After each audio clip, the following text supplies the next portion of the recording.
Graduate বেকারদের জন্য ৩,০০০ টাকা, অন্যদের মাসে ২,০০০ টাকা ভাতা দেওয়া হবে। এই কর্মসূচি যে সকল পরিবারের আয় ১ লাখ টাকার কম এবং যারা অন্য কোনো সামাজিক সুরক্ষা প্রকল্পের সুবিধে পাচ্ছেন না, এইসব পরিবারের প্রার্থীর জন্য প্রযোজ্য হবে।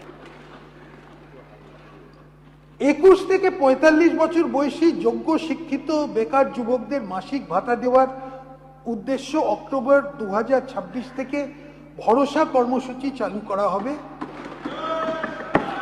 এই স্কিমে গ্র্যাজুয়েট বেকারদের জন্য ৩,০০০ টাকা, অন্যদের মাসে ২,০০০ টাকা ভাতা দেওয়া হবে।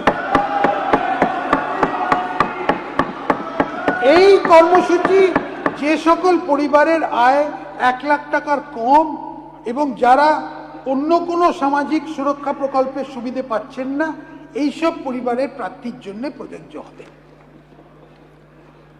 নমস্কার বন্ধুরা, তো আপনারা আশা করি ভিডিওটা পুরোটাই শুরু থেকে শেষ অবধি অবশ্যই দেখেছেন।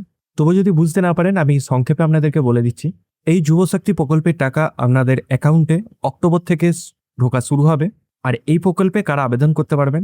এই প্রকল্পে আবেদন তারাই করতে পারবেন যাদের বার্ষিক আয় ১ লাখ টাকার নিচে, তারা আবেদন করতে পারবেন। আর কারা ৩,০০০ টাকা পাবেন এবং কারা ২,০০০ টাকা পাবেন? যাদের গ্র্যাজুয়েশন পাস আছে বা তার অধিক পড়াশোনা করেছেন তারা কিন্তু ৩,০০০ টাকা পাওয়ার যোগ্য। আর যারা মাধ্যমিক পাস বা উচ্চ মাধ্যমিক পাস তারা কিন্তু ২,০০০ টাকা পাবেন। অবশ্যই কিন্তু এই দুটোর মধ্যে ক্রাইটেরিয়া একটাই থাকবে, আপনাকে বার্ষিক আয় আপনার ফ্যামিলির ১ লাখ টাকার নিচে হতে হবে। আর এই যুবশক্তির ফর্ম ফিল আপ প্রক্রিয়া কবে থেকে শুরু হবে সেটা এখনো ঠিকঠাক জানায়নি, তবে যবে শুরু হবে আপনারা আমার ভিডিওতে পেয়ে যাবেন কিভাবে ফর্ম ফিল আপ করবেন এবং কবে থেকে শুরু হচ্ছে। তাই অবশ্যই কিন্তু আমার চ্যানেলটিকে অবশ্যই সাবস্ক্রাইব করে রাখবেন এবং চ্যানেলে নতুন থাকলে চ্যানেলটিকে, আর যদি ভিডিওটা ভালো লাগে অবশ্যই একটা লাইক করবেন এবং চ্যানেলে নতুন থাকলে চ্যানেলটিকে সাবস্ক্রাইব করে পাশে থাকা বেল আইকনটি প্রেস করে দিবেন নতুন ভিডিও পাচ্ছেন। জয় হিন্দ, বন্দে মাতরম।